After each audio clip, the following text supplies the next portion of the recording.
Hello, welcome to Advisor. NCERT Class 12th, Chapter 2, Sexual Reproduction in Flowering Plants, we have already done. उसका theory part, अब हम लोग उसका MCQ start कर रहे हैं. ओके, सो क्वेश्चन नंबर 1 से चलते हैं. Which of the following has proved helpful in preserving pollen as fossil? ठीक है, कौन सी ऐसी चीज है जिसके वजह से pollen को fossil के फॉर्म में हम लोग स्टोर भी कर सकते हैं, एंड वो ऐसी चीज है जिसके ऊपर आप चाहे कितना भी हाई टेम्परेचर कर लो, चाहे एसिड दे दो, चाहे अल्कली दे दो, वो खराब नहीं होता. ठीक है, और इसी वजह से आप उसको फॉसिल के फॉर्म में, यानी कि पॉलन ग्रेन्स को फॉसिल के फॉर्म में भी स्टोर करके रख सकते हो. ठीक है, तो ऐसी चीज आपकी एक ही है जो कि एग्जाइन, जिससे आपका एग्जाइन बना हुआ होता है. ठीक है, वो है स्पोरोपोलेनिन. ठीक, जैसे आपको पॉलन ग्रेन को देखना है तो ये आपका पॉलन ग्रेन है, और उसके जो बाहर वाला सरफेस है विद अ जर्म पोर, ये इस तरीके से आपका ये पूरा पूरा ये पॉलन ग्रेन कहलाता है. ठीक है, पॉलन ग्रेन के जो आउटर स्ट्रक्चर्स होते हैं उसमें बहुत सारे पैटर्न्स एंड डिजाइन्स होते हैं, और इसी बेसिस पे वो डिफरेंट स्पीशीज का अलग अलग टाइप का पॉलन ग्रेन आपको देखने को मिलेगा. डिफरेंट कलर्स के होते हैं, डिफरेंट वेराइटीज, डिफरेंट पैटर्न, सब कुछ होता है. लेकिन जो एक मेन चीज है वो ये कि इस बाहर वाले को हम क्या कहते हैं, एक्साइन. ठीक है, और ये जो अंदर वाला होता है उसको हम कहते हैं इंटाइन. तो ये जो बाहर वाला है एक्साइन, वो बना हुआ होता है स्पोरोपोलेनिन का. ठीक है, स्पोरोपोलेनिन. और ये जो स्पोरोपोलेनिन है, it can withstand very high temperature, या फिर एसिड या एल्कली, सब चीज कोई भी इसको असर नहीं कर सकता. ठीक है, इसलिए इसको फॉसिल के फॉर्म में रखते हैं. और ये जो आपको एक पोर दिख रहा है, इसको हम लोग कहते हैं जर्म पोर. क्या कहते हैं, जर्म पोर. एक पॉलन ग्रेन में एक से ज्यादा जर्म पोर भी हो सकता है, और जर्म पोर से ही आपका जो रिलीज होता है that is pollen tube. Pollen tube. ठीक है, तो ये पॉलन ग्रेन के बारे में थोड़ी सी इंफॉर्मेशन. ऑयल कंटेंट या सेलुलोजिक एंटाइन या पॉलन किट, ऐसा कुछ भी नहीं. किसके वजह से भी मतलब ये पॉलन को फॉसिल के फॉर्म में आप नहीं रख सकते. पॉलन किट पता है क्या होता है, जैसे आपने देखा होगा कि बहुत सारे जो आप नॉर्मल आपको पॉलन ग्रेन्स दिखते हैं वो येलोइश कलर के दिखते हैं. ठीक है, काफी पाउडरी होते हैं, स्टिकी होते हैं. तो ये सब ना उन फ्लावर्स में होते हैं जो फ्लावर्स जो है एंटोमोफिलस करते हैं, यानी कि जिसके ऊपर जो पॉलिनेटिंग एजेंट है वो इंसेक्ट्स हैं, या बीज हैं, या बीटल्स हैं, ये सब हैं. तो उनको ना अपना पॉलन ग्रेन को काफी स्टिकी बना के रखना होता है, ताकि जो इंसेक्ट्स है वो जैसे उसके फ्लावर पे बैठे वैसे सारा का सारा उस पर चिपक जाए. ठीक है, और फिर वो पॉलिनेशन कर पाए.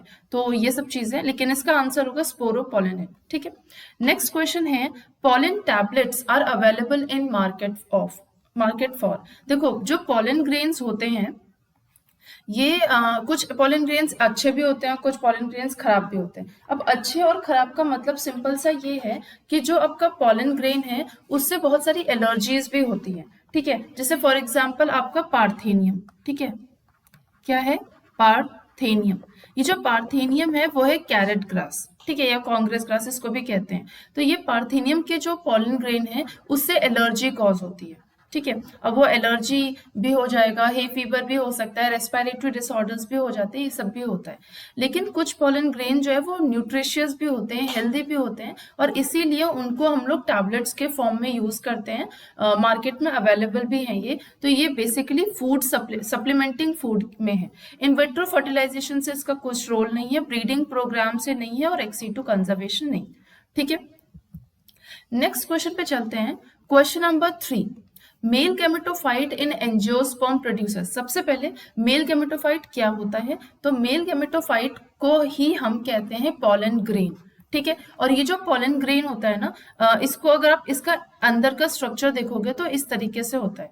ये आपका ये इस दोनों में न्यूक्लियस होते हैं. ये होता है वेजिटेटिव सेल, ये होता है वेजिटेटिव सेल, और इसके ये वाला जो पार्ट है इसको हम कहते हैं जेनरेटिव सेल. जेनरेटिव सेल, या इसको हम जर्म सेल भी कहते हैं.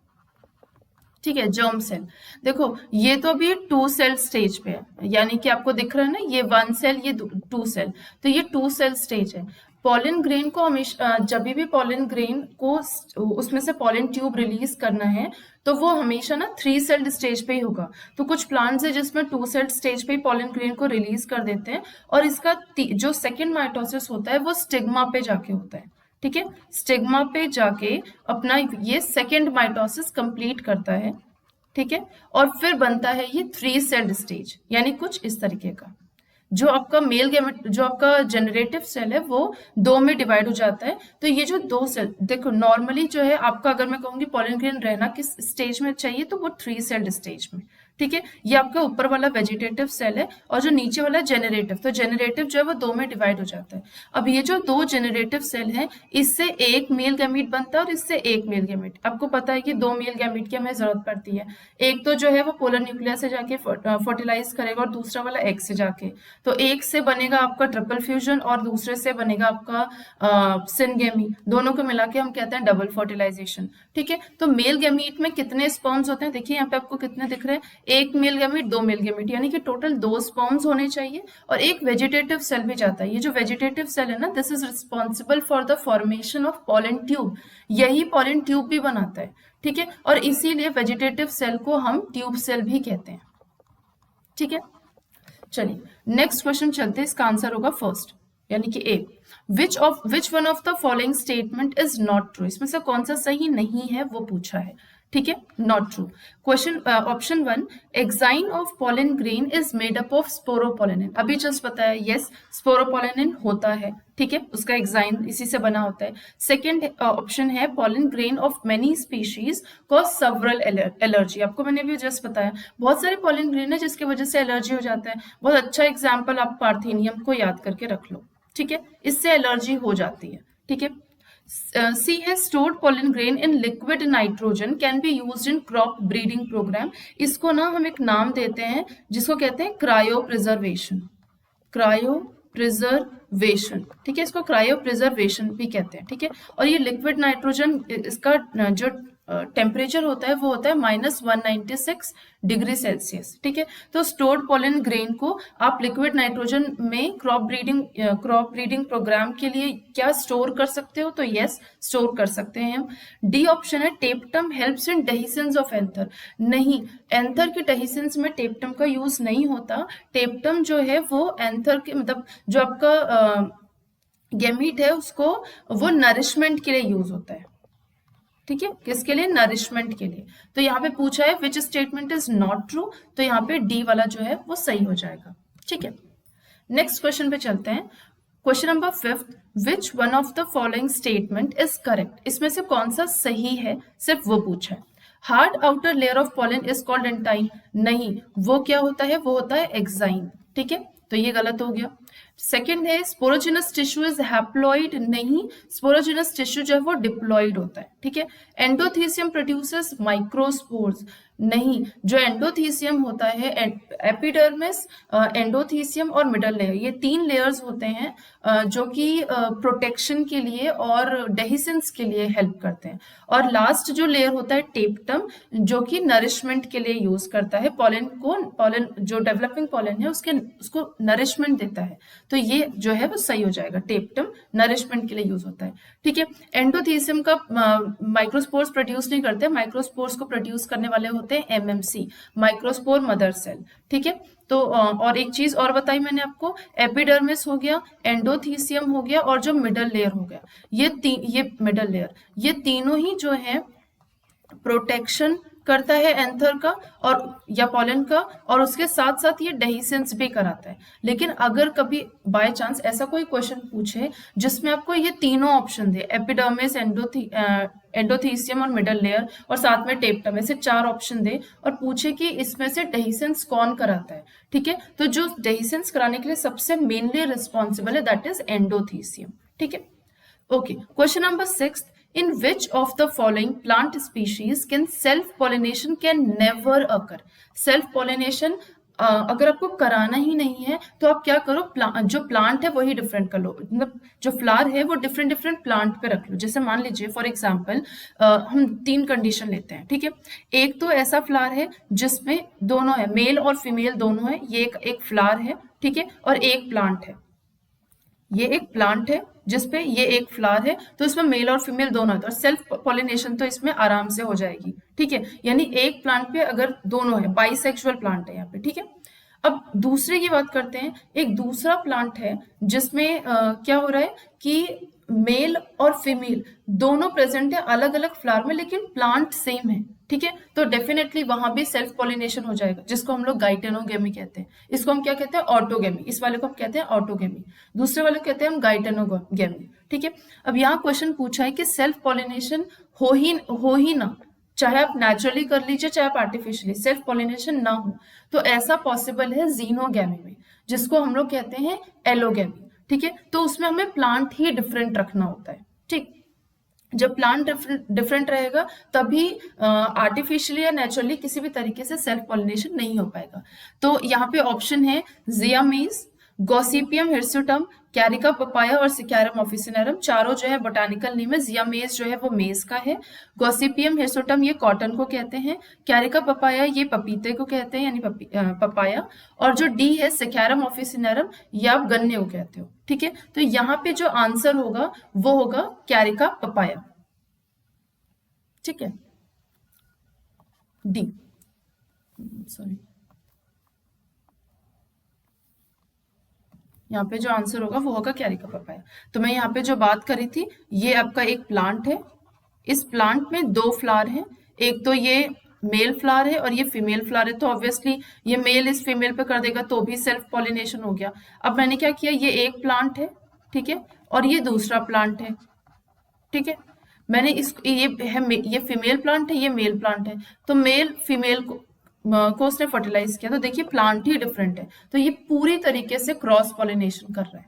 ठीक है, देखो क्रॉस पॉलिनेशन तो एक्चुअली ये भी है लेकिन जेनेटिकली नहीं है। तो ये है गाइटेनोगेमी, ये है ऑटोगेमी, ये है जीनोगेमी या एलोगेमी, जो भी आप कह लीजिए। तो इसका आंसर है कैरिका पपाया। क्यों कैरिका पपाया? क्योंकि पपीते में मेल प्लांट अलग होता है और फीमेल प्लांट अलग होता है। ठीक है, चलिए नेक्स्ट क्वेश्चन पे चलते हैं।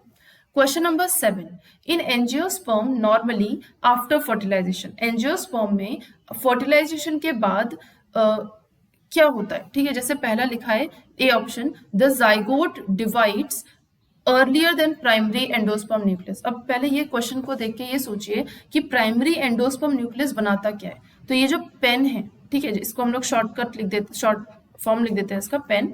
ये पेन क्या बना रहा था? एंडोस्पर्म। ठीक है, और दूसरा जो आपका जाइगोट है, ये जाइगोट क्या बना रहा था? जाइगोट बना रहा था एम्ब्रियो। तो मैंने आपको एक लाइन जब थ्योरी पढ़ाते तब बताया था कि endosperm development precedes embryo development. NCERT की लाइन है ये कि एंडोस्पर्म का डेवलपमेंट हमेशा एम्ब्रियो के डेवलपमेंट से पहले होगा। क्यों पहले होगा? क्योंकि एंडोस्पर्म जो है वो न्यूट्रिशन प्रोवाइड करता है। किसको? डेवलपिंग एम्ब्रियो को न्यूट्रिशन प्रोवाइड करता है। ठीक है, तो पहले खाना बन जाना चाहिए ना, तभी तो वो जाइगोट जो है वो जिंदा रह पाएगा। ठीक है, तो देखिए पहला ऑप्शन है the zygote divides earlier than, तो यहाँ जाइगोट पहले डिवाइड हो रहा है, नहीं ऐसा नहीं होता। दूसरा है द पेन डिवाइड्स, यानी कि primary endosperm nucleus divides earlier than zygote. Yes, this is true, ये वाला जो है ये सही स्टेटमेंट है। नेक्स्ट को भी पढ़ लेते हैं। Both the zygote and PEN divide simultaneously, नहीं, both zygote and PEN undergo resting period, कोई रेस्टिंग पीरियड इसमें नहीं होता। ठीक है, 8 की बात करते हैं। The branch of botany which deals with the study and various aspects of spores and pollen grain. ठीक है, ये ब्रांचेस की बात है, ब्रांचेस ऑफ बायोलॉजी, उसमें पूछ रहा है कि स्पोर्स और पॉलन ग्रेन की जब आप स्टडी करोगे तो आप उसको क्या कहोगे? उसको हम लोग कहते हैं पैलिनोलॉजी। ठीक है, पैलिनोलॉजी। देखो चारों पढ़ लेते हैं। पैलियोबॉटनी क्या होता है? जब आप फॉसिल ऑफ प्लांट्स की स्टडी करते हो। किसकी? फॉसिल ऑफ प्लांट्स की स्टडी करते हो। फाइलोजेनी होता है जब आप अपने मतलब इवोल्यूशन में पढ़ रहे हो लेकिन हिस्ट्री पढ़ रहे हो, बेसिकली आपका इवोल्यूशनरी हिस्ट्री इसको हम लिख सकते हैं। ठीक है, इवोल्यूशनरी हिस्ट्री, यानी हमारे पूर्वज, उसके पूर्वज, उनके पूर्वज, ये सब जब हम इस तरीके से पढ़ते हैं दैट इज फाइलोजेनी। ठीक है, पीडोलॉजी क्या होता है? जब हम सॉइल के बारे में पढ़ते हैं, स्टडी ऑफ सॉइल साइंस या स्टडी ऑफ सॉइल सिंपल। ठीक है, that is pedology. Paedogenesis soil का फॉर्मेशन। ठीक है, तो यहाँ पे आंसर हो जाएगा पैलिनोलॉजी। नेक्स्ट क्वेश्चन करते हैं। The flowers of hypanthodium are pollinated bye.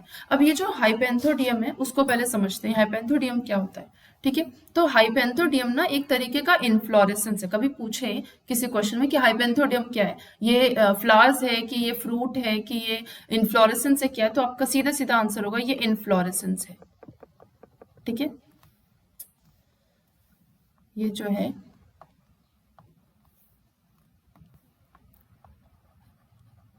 Inflorescence है। ठीक है, इनफ्लोरेसेंस है, लेकिन किसका इनफ्लोरेसेंस है? ये special type of cymose inflorescence, cymose inflorescence. ठीक है, इनफ्लोरेसेंस। अब ये जो हाइपेंथोडियम है ये पाया किस में जाता है? ठीक है, ये भी समझते हैं। फाउंड इन, ये बनियन ट्री में पाया जाता है।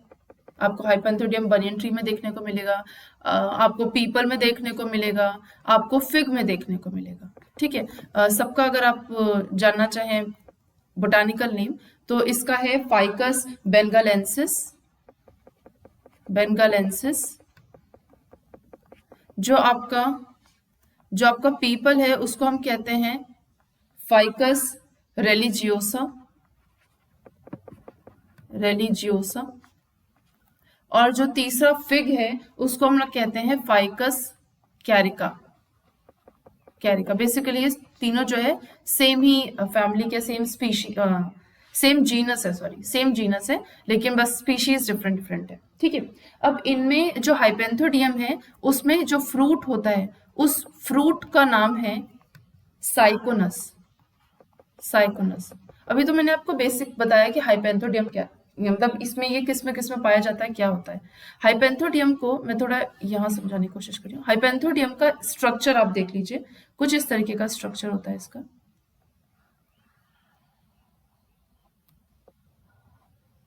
ठीक है, ये नीचे वाला जो पार्ट है इसको हम ब्रैक्ट कहते हैं। ठीक है, अब इसके अंदर ना यहाँ पे एक छेद होता है, एक होल होता है जिसको हम लोग कहते हैं ऑस्टियोल। ठीक है, और इसके अंदर इस तरीके से कुछ स्ट्रक्चर जैसा आपको देखने को मिलेगा। जो ऑस्टियोल के पास होता है कुछ फ्लावर, ये ना यहाँ पे ये पूरे फ्लावर्स हैं। ठीक है, तो जो ऑस्टियोल के पास फ्लावर हैं उसको हम कहते हैं मेल फ्लावर। ठीक है, मेल फ्लावर। जो आपके ब्रैक्ट के पास की तरफ के जो फ्लावर हैं उसको हम कहते हैं फीमेल फ्लावर। ठीक है, और जो बीच में जो फ्लावर है इसको हम लोग कहते हैं गॉल फ्लावर। ठीक है, गॉल फ्लावर। ठीक, ये है। और ये नीचे वाला, ये वाला पार्ट जो है ये फ्लैशी इनफ्लोरेसेंस एक्सेस है। ठीक है, हाइपेंथोडियम को हम फ्लोरल कप भी कहते हैं। क्या कहते हैं? Floral cup. अब क्वेश्चन जो पूछा वो पढ़ते हैं। क्वेश्चन पूछा है the flowers of hypanthodium. Hypanthodium के जो फ्लावर्स हैं वो किससे पॉलिनेट होते हैं? तो हाइपेंथोडियम के जो फ्लावर्स है वो इंसेक्ट से मतलब उसका पॉलिनेशन इंसेक्ट से होता है। यहाँ पे आपको फिग, मैंने आपको को एवोल्यूशन फिग में बताया था, वहां पे फिग और वास्प का एक बहुत ही अच्छा को एवोल्यूशन है जहाँ पे वो एक तरीके से ऑब्लिगेट रिलेशनशिप शो कर रहे हैं। दोनों एक दूसरे के बिना नहीं रह सकते। वो जो इंसेक्ट है वो फिग के अंदर ही अंडे देता है और फिर जब धीरे धीरे जब ये फिग फ्रूट के फॉर्म में डेवलप होता है उस टाइम पे उसके लार्वे निकल रहे होते हैं।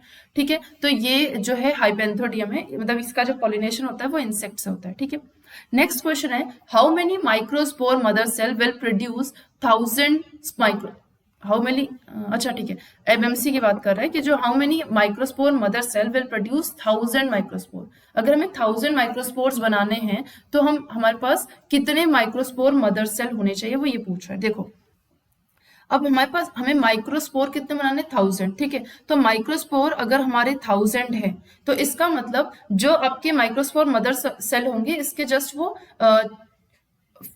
मतलब कम होंगे, इससे कम होने चाहिए। ठीक है, माइक्रोस्पोर मदर सेल कम होने चाहिए। तो आपको पता है, एक नॉर्मल हम जनरल देखते हैं कि एक माइक्रोस्पोर से हमें एक माइक्रोस्पोर मदर सेल से हमें कितने माइक्रोस्पोर्स मिलते हैं? तो एक माइक्रोस्पोर मदर सेल से हमें टोटल 4 माइक्रोस्पोर्स मिलते हैं। कितने मिलते हैं? 4 माइक्रोस्पोर्स। तो हमें बनाना है 1000, तो हम इसको हम डिवाइड कर देंगे 4 से, कितना आ जाएगा? 250। तो हमारे पास टोटल 250 माइक्रोस्पोर मदर सेल होने चाहिए जिससे हम जो है 1000 माइक्रोस्पोर्स बना लें। ठीक है, चलिए उसके बाद एक second,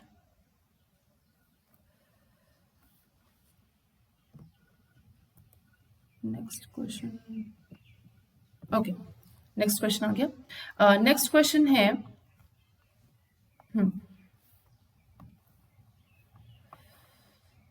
okay, ovules of angiosperm is equivalent to, ठीक है, जो एंजियोस्पर्म के जो ओव्यूल्स हैं वो किसके, मतलब यहाँ पे किसके इक्विवेलेंट है, ठीक है। तो देखिए पहले तो हम अगर कोई और ऑप्शन होता तो हम अगर माइक्रो यहाँ पे कहीं होता तो हम उसको ऑड वन आउट निकाल देते, लेकिन यहाँ पे मेगा, चारों में मेगा लिखा हुआ है, ठीक है। तो ओव्यूल्स जो हैं वो किसके इक्विवेलेंट है, वो आपके हैं मेगास्पोरेंजियम के, ठीक है, मेगास्पोरेंजियम के। मेगास्पोरोफिल ये वो हैं, ये ओव्यूल्स को ही कहते हैं हम मेगास्पोरोफिल, ठीक है। उसके बाद जो आपके मेगास्पोर मदर सेल, इससे आपके बनते हैं मेगास्पोर्स, ठीक है, यही इस मेगास्पोर मदर सेल से आपके बनते हैं मेगास्पोर्स। तो मेगास्पोरेंजियम जो है वो आपका क्या है, इक्विवेलेंट है ओव्यूल्स, यानी कि जो ओव्यूल्स है, ठीक है। सेकेंड क्वेश्चन नंबर 12 जो है वो क्या है, इसका आंसर ये है। Question number 12, functional megaspore in an angiosperm develops, ठीक है। अब आपको पता है कि जो आपका एक मेगास्पोर मदर सेल है, यानी कि एक आपके पास मेगास्पोर मदर सेल है, इस एक मेगास्पोर मदर सेल से जो आपका यहाँ पे मियोसिस होता है, तो उससे आपको टोटल 4 मेगास्पोर्स बनते हैं, ठीक है, टोटल 4 मेगास्पोर्स बनते हैं। और आपको ये पता है कि जो वो 4 थ्योरी में इस चीज को पढ़ाया है मैंने कि जो टोटल आपके 4 मेगास्पोर्स हैं उनमें से सिर्फ एक जो चलाजल एंड की तरफ है, सिर्फ एक जो है वो फंक्शनल होता है, ठीक है। और यही जो एक फंक्शनल होता है वो आगे जाके क्या बनाता है, इम्ब्रियो सैक, वो आगे जाके क्या बनाता है, इम्ब्रियो सैक, ठीक है। तो यहाँ पे ये आंसर इम्ब्रियो सैक होगा, ठीक है। चलिए नेक्स्ट क्वेश्चन पे चलते हैं। अब ये इम्ब्रियो सैक को थोड़ा सा अगर मैं यहाँ पे समझना चाहो तो इम्ब्रियो सैक में इस तरीके से होते हैं 3, आगे खैर इसका क्वेश्चन आएगा। ये 3 एंटीपोडल है, ये पोलर न्यूक्लियाई है, यहाँ पे 2 सिनर्जिड है और यहाँ पे एक एक्सेल है, ठीक है, ये 2 सिनर्जिड्स हैं, ये एक्सेल है, ठीक है। अब यहाँ पे ये इस पूरे को ना हम इम्ब्रियो सैक कहते हैं। तो जब मेल गैमीट आता है पोलन ट्यूब से, मेल गैमीट आता है तो उसने एक एग सेल को फर्टिलाइज जब करेगा तो वो बनाएगा जाइगोट, ठीक है, और वही जाइगोट जो है बनाता है क्या है, इम्ब्रियो, ये जो हम यहाँ लिखा हुआ है, ठीक है। और एक दूसरा जो मेल गैमीट है वो फर्टिलाइज करेगा इस पोलर न्यूक्लियाई को और यहाँ से बनाएगा ये पेन, यानी कि प्राइमरी एंडोस्पर्म न्यूक्लियस, और ये जो प्राइमरी एंडोस्पर्म न्यूक्लियस है वो बनाएगा एंडोस्पर्म, ठीक है। तो वो है ये एंडोस्पर्म, ठीक। और ओव्यूल क्या है, ओव्यूल ओवरी के अंदर वाला पार्ट, ठीक है, मतलब ओवेरियन कैविटी के अंदर वाला ओव्यूल, उसके अंदर ही तो ये पूरा इम्ब्रियो सैक है। इम्ब्रियो सैक के अलावा इसमें न्यूसेलस भी होते हैं, इंटेगुमेंट्स भी होते हैं, ये सारी चीजें होती हैं। तो यहाँ पे आंसर जो होगा वो होगा इम्ब्रियो सैक, फंक्शनल वाला इम्ब्रियो सैक बनाता है, ठीक है। ओके नेक्स्ट क्वेश्चन चलते हैं। In majority of angiosperm egg has a filiform apparatus, गलत है। फिलिफॉर्म एपरेटस होता किसमें और होता क्या है, फिलिफॉर्म एपरेटस जो है वो होता है सिनर्जिड में, किसमें होता है, सिनर्जिड में। और क्या होता है, ये क्या करता है, ये गाइड करता है पॉलन ट्यूब को, गाइड पॉलन ट्यूब कि भाई तुम्हें इस रास्ते से आना है, ठीक है, कौन से रास्ते से, माइक्रोपाइल वाले एंड की तरफ से आना है तुम्हें, ठीक है। और तुम्हें यहाँ से सिनर्जिड से होते हुए तुम्हें कहाँ जाना है, एक को एक तो फर्टिलाइज करना है, एक तो पोलर न्यूक्लियाई को। तो बेसिकली क्या कर रहा है फिलिफॉर्म एपरेटस, गाइड कर रहा है पॉलन ट्यूब को, ठीक है। सिनर्जिड के अंदर प्रेजेंट होता है, इस तरीके का स्ट्रक्चर होता है, ये सिनर्जिड है तो इस तरीके का स्ट्रक्चर होता है आपका फिलिफॉर्म एपरेटस का, ठीक है। Next, there are numerous antipodal cell, नहीं 3 एंटीपोडल सेल होते हैं, न्यूमरस नहीं होते, ठीक है। यहाँ पे सी है, reductional division occurs in megaspore mother cell, yes that is correct. Reductional division को ना मियोसिस कहते हैं, ठीक है, मियोसिस भी कहते हैं।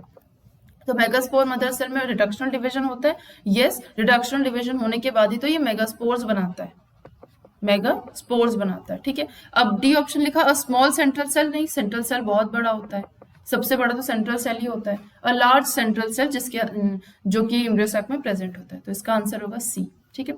अब क्वेश्चन नंबर 14 जो यहाँ पे मैंने बता दिया उसी का क्वेश्चन नंबर 14 है, filiform apparatus is a characteristic feature of, किसका फीचर है, किसमें प्रेजेंट होता है ये, जेनरेटिव सेल तो बेटा आपकी पॉलन ग्रेन में प्रेजेंट होता है, तो ये तो नहीं होगा।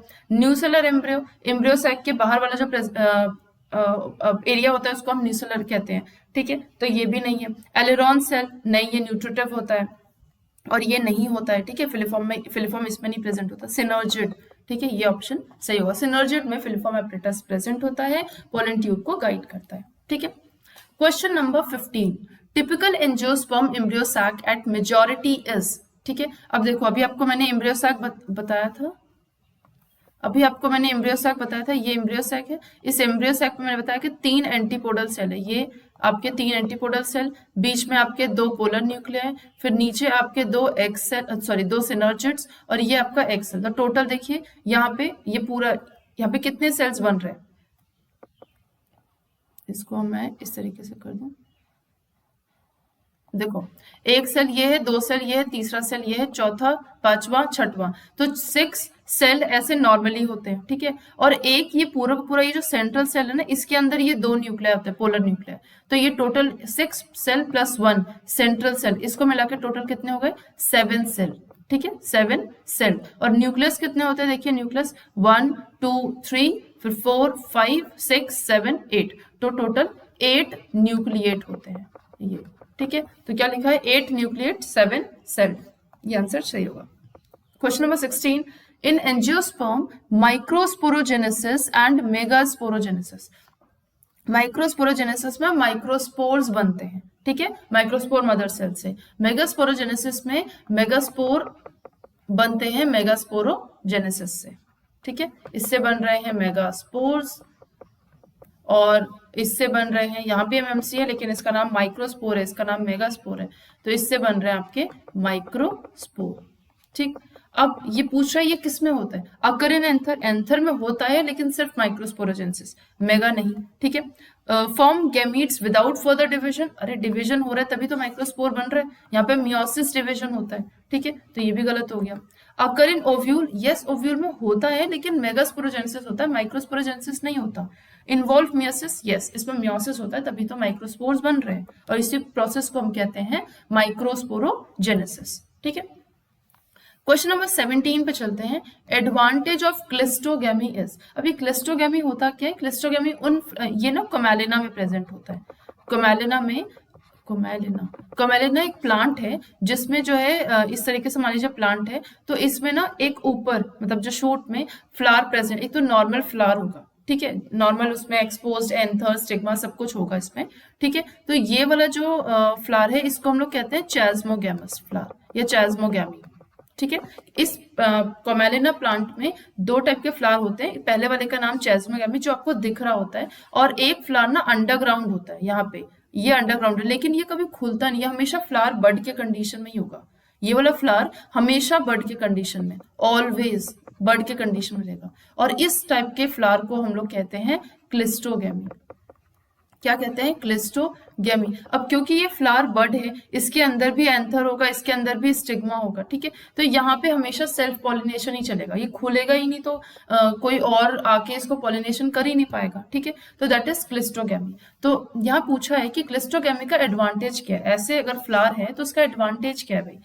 हायर जेनेटिक वेरिएबिलिटी नहीं, जेनेटिक वेरिएबिलिटी आपका सेक्सुअल रिप्रोडक्शन में आता है, और उसके साथ साथ क्योंकि ये वही सेक्सुअल रिप्रोडक्शन ही है, फिर भी यहाँ पे वेराइटी क्यों नहीं है, क्योंकि यहाँ पे सेल्फ पॉलिनेशन हो रहा है। ठीक है, सेल्फ पॉलिनेशन में वेरिएबिलिटी नहीं आती, एसेक्सुअल रिप्रोडक्शन में वेरिएबिलिटी नहीं आती। ठीक है, तो यहाँ पे सेल्फ पॉलिनेशन हो रहा है इसलिए वेरिएबिलिटी नहीं आएगी। मोर विगरस ऑफस्प्रिंग, यानी कि बहुत ज्यादा ऑफस्प्रिंग्स बनेंगे क्या, नहीं ऐसा भी नहीं है, सेल्फ पॉलिनेशन है, जितने मतलब नॉर्मल ही ऑफस्प्रिंग्स बनेंगे, बहुत खास। और विगरस का मतलब होता है सुपीरियर, बेसिकली बहुत ज्यादा की बात नहीं, सुपीरियर की बात हो रही है यहाँ पे। ठीक है, सुपीरियर, तो सुपीरियर क्वालिटी तो नहीं होगी, क्यों नहीं होगी, क्योंकि सेल्फ पॉलिनेशन हो रहा है, और सेल्फ पॉलिनेशन में वेराइटी नहीं आ रही, तो सुपीरियर क्वालिटी भी नहीं होगी। नेक्स्ट है no dependence on pollinators, yes इसमें पॉलिनेटर्स का कोई डिपेंडेंस नहीं होता, अंदर ही अंदर अपना सेल्फ पॉलिनेशन कर रहा है। और यहाँ पे इसका जो एक एडवांटेज है वो ये है कि assured seed set, assured seed set, बिना पॉलिनेटर्स के सीड सेट इसमें एकदम क्लियर होता ही है। ठीक है, और लास्ट है विविपेरी। विविपेरी मतलब प्लांट के ऊपर सीड आए, उधर ही से वो फिर से दोबारा से ग्रोथ होगी, नहीं ऐसा कुछ इसका एडवांटेज नहीं है, सी इसका करेक्ट आंसर होगा। Question number 18, even in absence of pollinating agents, pollinating agents के एब्सेंस में किसमें सीड सेटिंग एश्योर्ड होती है, कोमेलिना, जोस्टेरा, साल्विया या फिग। फिग में इंसेक्ट्स के थ्रू पॉलिनेशन होता है, साल्विया में भी इंसेक्ट्स के थ्रू पॉलिनेशन होता है, जोस्टेरा में वाटर के थ्रू पॉलिनेशन होता है। ठीक है, मेरीन प्लांट है ये, मेरीन प्लांट है। ठीक है, जोस्टेरा को हम सी ग्रास भी कहते हैं। यहाँ पे आंसर होगा कोमेलिना। कोमेलिना में जो है पॉलिनेटिंग एजेंट की जरूरत भी नहीं होती और इसमें एश्योर्ड सीड सेट होता ही है, ये इसका एडवांटेज मैंने ऊपर ही बता दिया। ठीक है, क्वेश्चन नंबर 19 है गाइटोनोगेमी इन्वॉल्व्स। गाइटोनोगेमी को क्या कहते हैं? ठीक है, तो गाइटोनोगेमी में क्या क्या है? Fertilization of a flower by pollen from another flower of same plant। ठीक है, प्लांट सेम है, ये प्लांट सेम है और उसी में दूसरे फ्लावर में अगर हो रहा है तो यानी कि ये क्या है, ये फीमेल फ्लावर है, ये क्या है, ये मेल फ्लावर, तो दोनों में यहाँ पे क्या हो रहा है, सेल्फ यहाँ पे क्रॉस पॉलिनेशन लेकिन जेनेटिक वेरिएबिलिटी नहीं है। ठीक है, तो यहाँ पे इसका आंसर ये जाएगा गाइटोनोगेमी। जो दूसरा वाला है यहाँ पे क्या है, सेम फ्लावर, तो ये हो जाएगा autogamy. Fertilization of flower of pollen another flower of same population, इसका भी कोई रोल नहीं है और यहाँ पे डिस्टेंट पॉपुलेशन, दोनों को ही हम कहते हैं जीनोगेमी। ठीक है, जीनोगेमी ये भी है और जीनोगेमी ये भी है। सेम यही क्वेश्चन 20 में पूछा है, the term used for transfer of pollen grain from anther of one plant to stigma of different plant which during pollination brings genetically different। तो जेनेटिकली डिफरेंट तब होगा जब यहाँ पे क्रॉस पॉलिनेशन होगा और क्रॉस पॉलिनेशन होता है जीनोगेमी में। ठीक है, तो आज के लिए इतना ही एमसीक्यू। कुछ और एमसीक्यूज है जो हम लोग नेक्स्ट क्लास में करेंगे। तब तक के लिए थैंक यू।